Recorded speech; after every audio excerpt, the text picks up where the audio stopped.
My name is Nneka Eze. I'm an associate partner at Dalberg and the director of our Lagos office. Dalberg is a strategy consulting firm focused on the world's most pressing development challenges. We work on them through a range of different organizations, including private, public, and social sector clients, working on issues of strategy, policy, organization, and we also have a range of other businesses, including a capital business, research, analytics, and a few others. I also co-lead our agriculture and food security practice globally, where we look at topics around thought leadership and business development, as well as internal knowledge. In Africa, we have a range of offices in Lagos, where I'm based, Dakar, Senegal, Johannesburg, South Africa, Nairobi, Kenya, Dar es Salaam, Tanzania, and emerging presences in Addis Ababa, Ethiopia, as well as Abidjan, Cote d'Ivoire.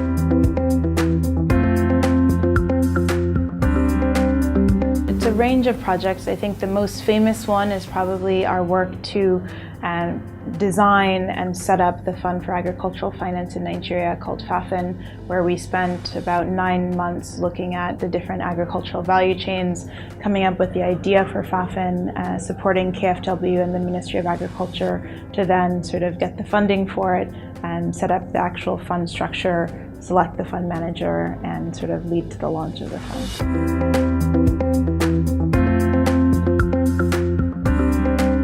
FAFIN is a private facility that focuses on investing in agricultural value chains in Nigeria, ideally with a focus on those value chains that impact smallholder farmers.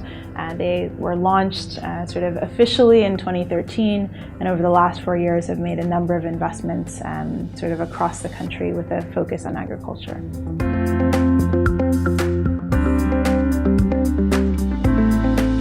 Indirectly. So what they would have to do is be part of a value chain that FAFIN is investing in. So one example might be, most recently they invested in Crest Agro in the cassava value chain. So if a smallholder farmer is working with Crest Agro, they would ideally be able to benefit through the FAFIN facility from Crest Agro.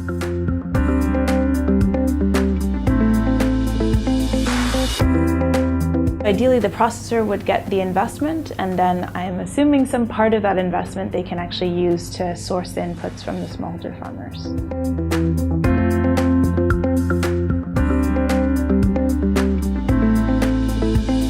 One of the things we've worked on at Dalberg is, along with an organization called the Initiative for Smallholder Finance, is particularly understanding what are the issues with smallholder finance in Africa, Asia, Latin America, but really taking a global lens.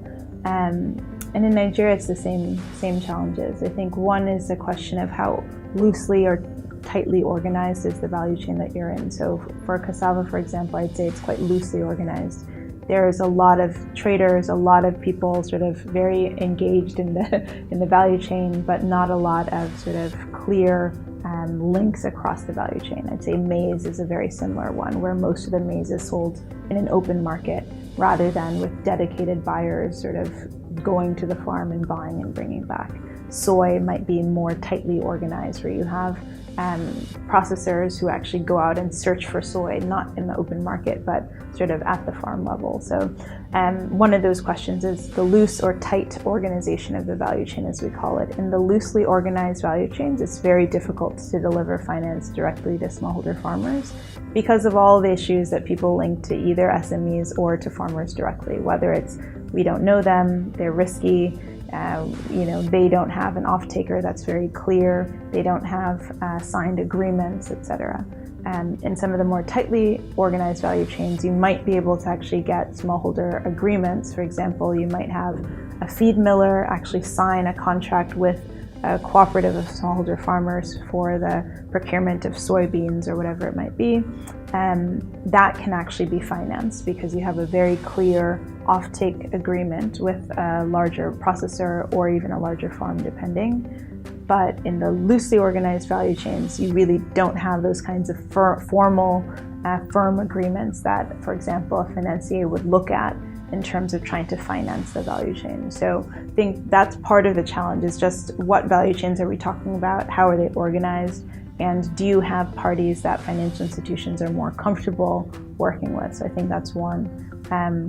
Two, you do also have some historic challenges with organizations like the Bank of Agriculture, like some of the microfinance schemes that have been government-led, and a concern, I'd say, or question about willingness to repay the loans. So where you've had these government programs in the past, oftentimes farmers will take a loan knowing it's from the government. So, you know, there's a question about whether or not they have to repay it, or if they can just sort of think of it as a subsidy or a grant from the government. So I think there's also that hesitance oftentimes because of that history of lack of payment and non-performing loans from organizations like the Bank of Agriculture and some of the state-level microfinance banks. The cooperative structure can help as long as you have the right governance structure, you have the right sort of reporting and all this kind of stuff.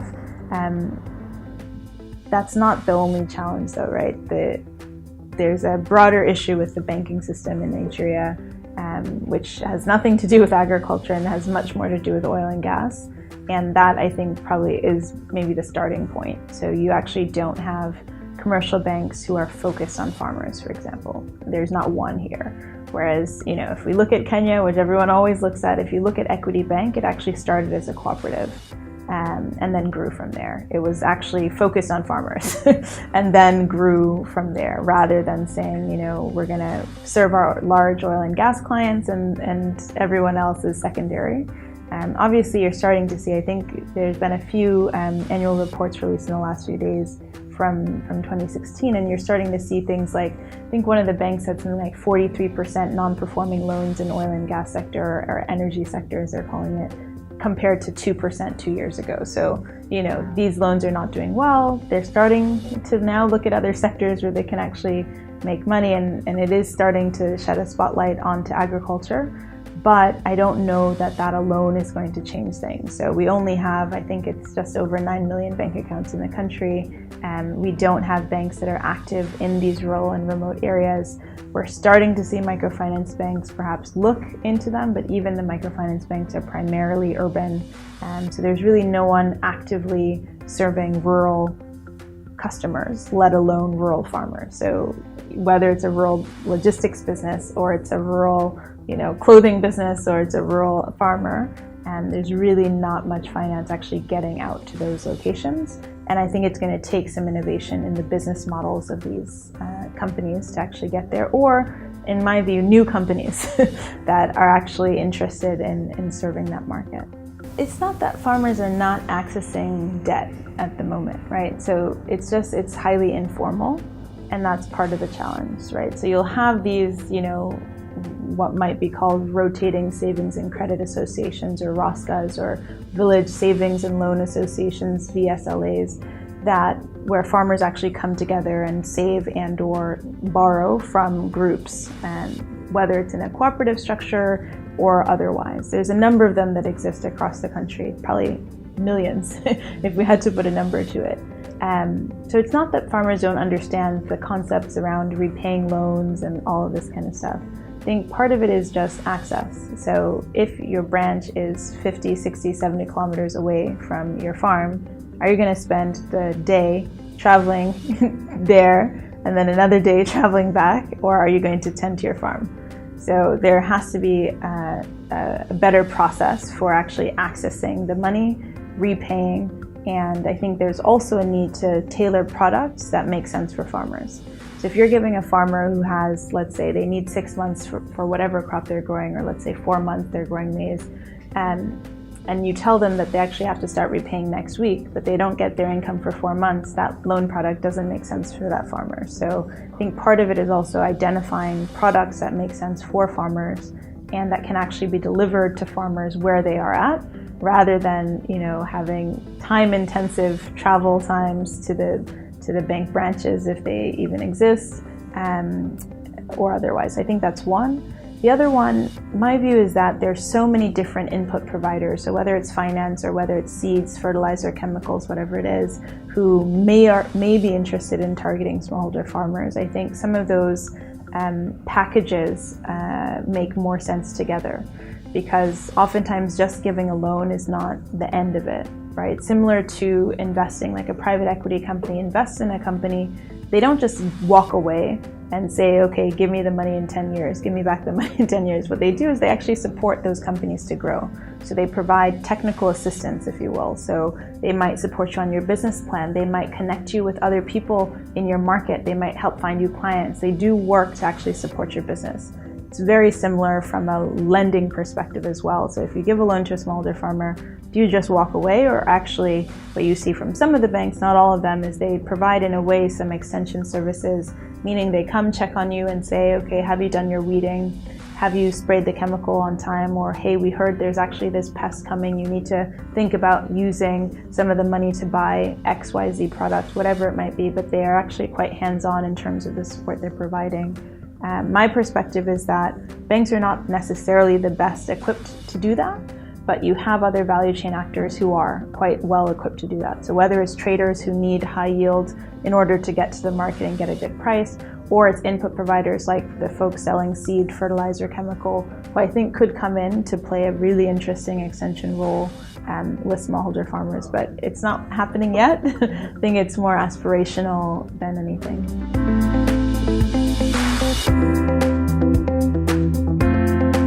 With NERSAL and the other CBN initiatives, bank lending, I think it went up from 1% to 2% to agriculture to like 5% total bank lending to agriculture, which is, it's a great improvement, but there's obviously still so much room to grow. I think some of the reports from NERSAL, it's like billions of dollars in terms of the gap just in Nigeria for agricultural finance. So it's quite a ways to go. I think CBN has been well positioned to support and to unlock some capital, but part of the challenge with CBN is the regulatory environment is one that's both very much about protecting consumers, but at the same time trying to sort of grow the pool, and those two can come into conflict pretty significantly. So if you have too high of a collateral requirement, for example, before you can access a bank loan, that's not necessarily going to unlock capital for a smallholder farmer or even a small-scale processor who only has, rented the land, so they don't own the land, and has a building that they put up, but they don't own the land, so what collateral do they have to show? So I think there is some concern, of course, given, look, we've had bank failures, we've had microfinance bank failures, so it makes sense that CBN is quite focused on consumer protection, but those two things don't necessarily go hand in hand, the consumer protection with the innovative products that we'll need to actually unlock smallholder finance.